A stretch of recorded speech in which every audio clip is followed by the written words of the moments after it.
Hello दोस्तों, कैसे हैं सभी लोग।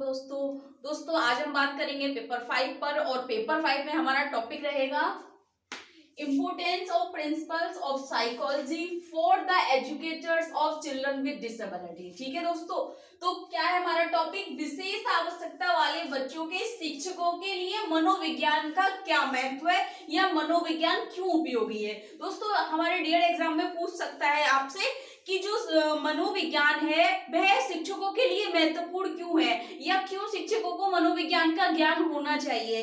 इसके ऊपर आपसे पूछ सकता है, कोई भी क्वेश्चन बन सकता है कि importance of psychology for the special educator. ठीक है दोस्तों, तो स्पेशल मतलब विशेष शिक्षक के लिए मनोविज्ञान की आवश्यकता क्यों है, या उसमें महत्व पूछ लेगा आपसे, या पूछ लेगा कि इसकी आवश्यकता क्यों है या महत्व क्या है इसका, या इसकी उपयोगिता किस प्रकार से उपयोगी है या क्यों उपयोगी है मनोविज्ञान। ठीक है दोस्तों, जैसे कि अगर हम बात करें कि किसी विशेष आवश्यकता वाले बच्चे को समझने के लिए या सामान्य बच्चे को भी समझने के लिए हमें मनोविज्ञान की आवश्यकता होती है, जिसके द्वारा हम बच्चे में उसके व्यवहारों का अध्ययन करते हैं और व्यवहार के अध्ययन से हमें पता चलता है उसका स्तर, उसकी प्रगति। ठीक है दोस्तों, तो विशेष शिक्षक के लिए या स्पेशल एजुकेटर के लिए शिक्षा मनोविज्ञान या मनोविज्ञान की क्या उपयोगिता है, क्या महत्व है। हमारा जो यूनिट है, यूनिट में ये दे रखा है importance of principles of psychology for the educators of children with disability. ठीक है दोस्तों, तो इसमें क्वेश्चन इस तरीके से लिख के नहीं आएगा। क्वेश्चन आपसे कहेगा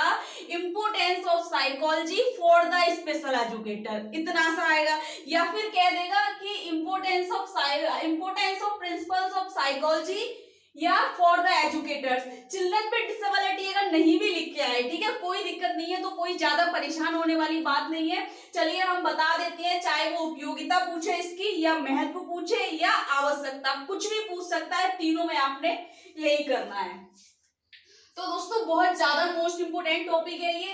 कह रहे हैं विशेष आवश्यकता वाले बच्चों के शिक्षकों के लिए मनोविज्ञान की सिद्धांत या मनोविज्ञान का क्या महत्व है। ठीक है दोस्तों, मनोविज्ञान के सिद्धांत का महत्व यहाँ हो जाएगा सिद्धांत का महत्व। ठीक है, यह सिद्धांत का महत्व पूछ सकता है आपसे, या इसके मनोविज्ञान का क्या महत्व है, उपयोगिता पूछ सकता है या आवश्यकता भी पूछ सकता है। ठीक है दोस्तों, या क्यों आवश्यक है या क्यों उपयोगी है।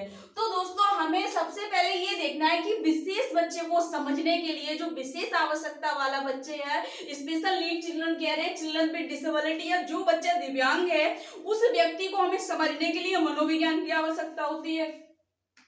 क्यों होती है, तो इसके तीन प्रकार है दोस्तों। तीन प्रकार से हमें, या तीन भाग हम कह सकते हैं, प्रकार बोल सकते हैं। ठीक है, तो तीन प्रकार से हमें बहुत ज्यादा महत्वपूर्ण है। जैसे कि विशेष शिक्षक को मनोविज्ञान के सिद्धांत की उपयोगिता निम्न प्रकार से है। कौन कौन से ऐसे निम्नलिखित प्रकार है, आप सबसे पहले हेडिंग डालेंगे कि विशेष शिक्षा को मनोविज्ञान के या विशेष शिक्षक को मनोविज्ञान के सिद्धांत की उपयोगिता निम्नलिखित प्रकार से है। तो कौन कौन से प्रकार है, सबसे पहला है दोस्तों मापन या आकलन, ठीक है, असेसमेंट जिसे बोलते हैं। ठीक है, फिर कह रहे हैं मूल्यांकन जिसे इवैल्यूएशन बोलते हैं। तीसरा है डायग्नोस यानी कि निदान। चौथा है प्रबंधन यानी कि मैनेजमेंट। ठीक है दोस्तों, इन निम्नलिखित प्रकार से हमें महत्वपूर्ण है। क्यों महत्वपूर्ण है, सबसे पहले जब हमारे पास बच्चा आता है, विशेष आवश्यकता वाला बच्चा चाहिए, सामान्य बच्चा चाहिए, लेकिन हम यहाँ पर बात कर रहे हैं चिल्ड्रन विद डिसेबिलिटी, यानी कि जो दिव्यांग बच्चा आता है, सबसे पहले हम क्या करते हैं, उस बच्चे को असिस्ट करते हैं। तो असिस्टमेंट क्या है दोस्तों, असिस्ट का मतलब है अवलोकन करना या उसको देखना, आकलन करना, उसके स्तर को जांचना, ठीक है, या आंकना। तो दोस्तों आंकते हम किस प्रकार से हैं, व्यवहार का अध्ययन करते हैं, असेसमेंट टूल द्वारा, जो हमारा टूल है उसके द्वारा हम उसको असिस्ट कर रहे हैं। ठीक है, तो उसका व्यवहार का अध्ययन हम मनोविज्ञान के द्वारा करते हैं। तो मनोविज्ञान का जो अर्थ है मन का विज्ञान या आत्मा का विज्ञान जिसे कहते हैं, तो उस वह क्या है, व्यवहार का अध्ययन। तो मापने के लिए भी हमें मनोविज्ञान के सिद्धांतों का उपयोग करना पड़ेगा। तो सबसे पहला जो कह रहे हैं, सबसे पहला जो प्रकार है शिक्षा मनोविज्ञान के सिद्धांत की, जो महत्वता या उपयोगिता है, मापन के क्षेत्र में या असेसमेंट के लिए आवश्यक है। क्यों, मापन क्या है दोस्तों, मापन में व्यक्ति को विभिन्न परीक्षणों के आधार पर मापन करने का प्रयास किया जाता है। यानी कि विभिन्न परीक्षणों, हम इसमें क्या करते हैं, बहुत सारे टूल्स होते हैं हमारे, असेसमेंट टूल, तो उससे हम बच्चों को असिस्ट करते हैं, ठीक है। असिस्टेंट टूल्स जैसे कि अगर हम विशेष आवश्यकता वाले बच्चों की बात करें, बेसिक एमआर हो गया, एमडीपीएस हो गया, एफएससीपी हो गया, बीएपीएस हो गया, ठीक है दोस्तों। तो ये सारी चीजें से हम क्या ओपिनियन हो गया हमारा, ठीक है। इन सभी से हम क्या करेंगे, बच्चों को असेसमेंट करते हैं विभिन्न परीक्षणों के द्वारा, यानी कि अलग अलग टेस्ट करते हैं, उनके बुद्धि परीक्षणों का टेस्ट करते हैं, इनके आधार पर हम असेसमेंट करते हैं। फिर कह रहे हैं इनमें विभिन्न परीक्षणों की मदद ली जाती है, यानी कि इसमें बहुत सारे जो परीक्षण होते हैं हमारे, जैसे शाब्दिक परीक्षण हो गया, अशाब्दिक परीक्षण हो गया, ठीक है, शाब्दिक अशाब्दिक परीक्षण हो गया, वर्बल इंटेलिजेंट टेस्ट हो गया, नॉन वर्बल इंटेलिजेंट टेस्ट हो गया, या बहुत सारे टेस्ट है जिससे हम क्या करेंगे, विभिन्न परीक्षणों की मदद ली जाती है। तो आकलन या मापन क्या है, मापन में व्यक्ति को विभिन्न परीक्षणों के आधार पर मापने का प्रयास किया जाता है। इसमें विभिन्न परीक्षणों की मदद दी जाती है, जैसे बुद्धि लब्धि परीक्षण, समूह अनुरूपता मापनी इत्यादि। इस प्रकार से मनोदशा का मापन करके वर्तमान दशा में सुधार किया जाता है। तो हमें क्यों आवश्यक है या क्यों महत्वपूर्ण है, या शिक्षा मनोविज्ञान के सिद्धांत का क्या महत्व है, यही तो वो बोल रहे हैं। तो क्यों महत्व है दोस्तों, इससे क्या है, इस प्रकार से मनोदशा का मापन करके सुधार किया जा सके, इसीलिए हमें शिक्षा मनोविज्ञान के सिद्धांत की विशेष शिक्षक के लिए आवश्यक है या महत्वपूर्ण है या उसका उपयोगी है। तो क्यों उपयोगी है, जिससे मापन में क्या करना है, हम बच्चे को असिस्ट करने के बाद मनोदशा का मापन करके, यानी कि उसका जो दशा है, व्यवहार है, उसको उसकी सारी स्थितियों का मापन करके असेसमेंट करने के बाद उसके वर्तमान यानी कि जो उसकी स्थिति है उस स्थिति में सुधार किया जा सके। दूसरा क्या है दोस्तों, मूल्यांकन यानी कि इवैल्यूएशन। इवैल्यूएशन में क्या होता है दोस्तों, मूल्यांकन के द्वारा व्यक्ति जो व्यवहार सीखता है, यानी कि जो बच्चे ने या व्यक्ति ने जो व्यवहार सीखा है, ठीक है, प्रशिक्षण के बाद जिस व्यवहार को सीखा है या करता है, सीखता है या करता है, उसका पता लगाया जाता है। मूल्यांकन में हम क्या करते हैं कि किसी व्यक्ति को दिया हुआ कार्य उसने कर लिया है, उसके पश्चात यानी कि उस कार्य को समाप्त होने के पश्चात हम देखेंगे कि व्यक्ति ने जितना कार्य सीखा है या उसको किया है उसका पता लगाया जाता है, ठीक है दोस्तों, कि इसने अच्छा करा कैसा करा, कि उसके द्वारा किए गए व्यवहार से यह पता चलता है कि विभिन्न परिस्थितियों में जो कार्य किया वह संतोषजनक है कि नहीं और क्यों, क्या कारण रहा। तो मूल्यांकन में क्या किया जाएगा दोस्तों, व्यक्ति ने जो कार्य सीखा कैसे सीखा, ठीक है दोस्तों, कैसे सीखा, और उसमें कह रही है कि परिस्थितियों में जो कार्य किया वह कैसा रहा, सही रहा, गलत रहा तो क्यों रहा, गलत रहने का क्या कारण किया।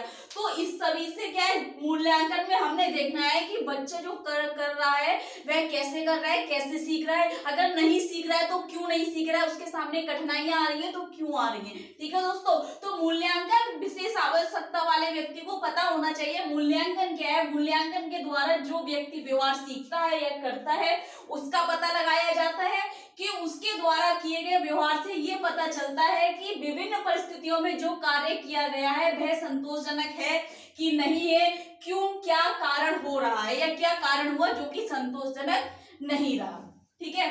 उसके बाद आता है दोस्तों निदान। हमने असेसमेंट किया, फिर हमने क्या करा, इवैल्यूएशन किया, अब हम डायग्नोस कर देंगे उस बच्चे को, जो बच्चा हमारे पास आया, यानी कि निदान क्या है, ठीक है, इसके अंदर समस्या क्या है। तो समस्या दोस्तों उसके लिए हमें क्या करना है, निदान का मतलब होता है दोस्तों एक तरीके से पहचान। निदान का मतलब होता है दोस्तों पहचान, आइडेंटिफिकेशन। आप वर्ड्स पे नहीं जाइए, निदान का मतलब होता है उस व्यक्ति की कठिनाई, उसकी गलतियां, उसकी समस्याओं को पहचानना, उसका पता लगाना, ठीक है। डायग्नोस का मतलब है कि उसकी स्थिति क्या है, उसकी परिस्थिति, उसकी स्थिति के अनुसार उसकी क्या कंडीशन है या क्या समस्या है, उसको उस समस्या का पता लगाया जाता है निदान के अनुसार। तभी तो कोई विशेष शिक्षक जो है किसी विशेष आवश्यकता वाले व्यक्ति के साथ कार्यक्रम करेगा, जब उसको पहचान होगी कि इसकी स्थिति क्या है, क्या कैटेगरी है। देखिए दोस्तों निदान में क्या है, मापन तथा मूल्यांकन के फलस्वरूप हम पाते हैं कि व्यक्ति में सामान्य असामान्य तौर पर किस प्रकार के लक्षण पाए जाते हैं। निदान की इस प्रक्रिया में हम व्यक्ति के असामान्य व्यवहारों की सूची बनाते हैं, यहाँ पर सूची बनाते हैं ठीक है, और समस्याओं के निदान हेतु प्रबंध एवं उपचार करते हैं। यानी कि निदान में क्या करता है विशेष शिक्षक, मूल्यांकन के फलस्वरूप, यानी कि जब मूल्यांकन हमने कर लिया, जो कार्य जिस कारण से नहीं हो पाया संतोषजनक, तो उसका क्या कारण है, तो उस कारण को जानने के लिए उसके फलस्वरूप हम पाते हैं व्यक्ति में जो सामान्य और असामान्य, यानी कि दोनों तरीकों के जो व्यवहार हैं, किस प्रकार के लक्षण पा रहे हैं, यानी कि जो व्यवहार व्यक्ति कर रहा है तो किस प्रकार से लक्षणों को दर्शा रहा है, उन चीजों को पाते हैं। निदान की इस प्रक्रिया में हम व्यक्ति के असामान्य व्यवहारों के, यानी कि जो असामान्य व्यवहार है, असामान्य व्यवहार से मतलब है दोस्तों जो व्यक्ति नहीं कर पा रहा, उसको कठिनाई आ रही है, और असामान्य हमारे दो प्रकार से होते हैं, वांछनीय व्यवहार, अवांछनीय व्यवहार। ठीक है, तो जो अवांछनीय व्यवहार है और असामान्य व्यवहारों को क्या करेंगे, सूची बनाने के बाद समस्याओं के निदान हेतु प्रबंधन एवं उपचार करते हैं, ताकि व्यक्ति की वे गलतियां, असामान्य व्यवहार या वांछनीय व्यवहारों को कम किया जा सके। ठीक है, उसके बाद आता है दोस्तों प्रबंधन। प्रबंधन में मैनेजमेंट में क्या करना होता है, हमने असेसमेंट करा, बच्चे की स्थिति का स्तर जांचा कि बच्चा क्या कर पा रहा है, क्या नहीं कर पा रहा है।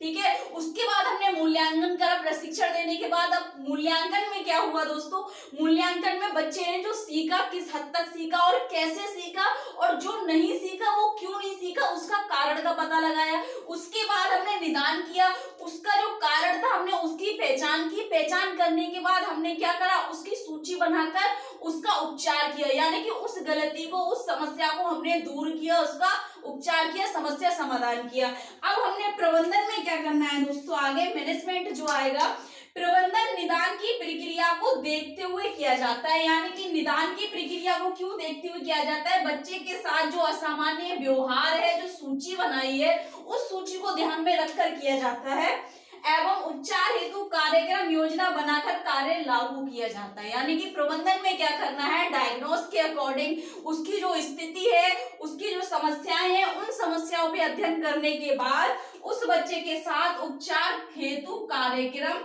लागू किया जाता है, एक योजना बनाई जाती है, उसके बाद उस पर लागू किया जाता है। तो विशेष आवश्यकता वाले व्यक्ति बच्चों के साथ काम करने के लिए जो विशेष शिक्षक है या स्पेशल एजुकेटर है, तो उस टीचर को या विशेष शिक्षक को दोस्तों क्या है, सबसे पहले मनोविज्ञान के सिद्धांतों की उपयोगिता होती है, जिसके द्वारा हम बच्चे का मापन करते हैं, मूल्यांकन करते हैं, निदान करते हैं और प्रबंधन करते हैं। तो ये तीनों चीजें हैं जिसके लिए शिक्षा मनोविज्ञान के सिद्धांतों की महत्वपूर्ण सिद्धांत या उनकी उपयोगिता या फिर उसकी आवश्यकता है। ठीक है, क्वेश्चन आपसे यही पूछेगा कि विशेष शिक्षक को शिक्षा मनोविज्ञान के सिद्धांत क्यों आवश्यक है, या उसकी उपयोगिता क्या है, या क्यों महत्वपूर्ण है। ठीक है दोस्तों, अगर आपको इसमें कुछ समझ नहीं आ रहा है, कुछ डाउट लग रहा है, तो कमेंट बॉक्स में जाके आप कमेंट कर सकते हैं। अगर आपको कोई क्वेश्चन पूछना है, आपका कोई क्वेश्चन है, तो कमेंट बॉक्स में जाके क्वेश्चन पेपर और यूनिट का नाम देकर मुझे भेज सकते हैं।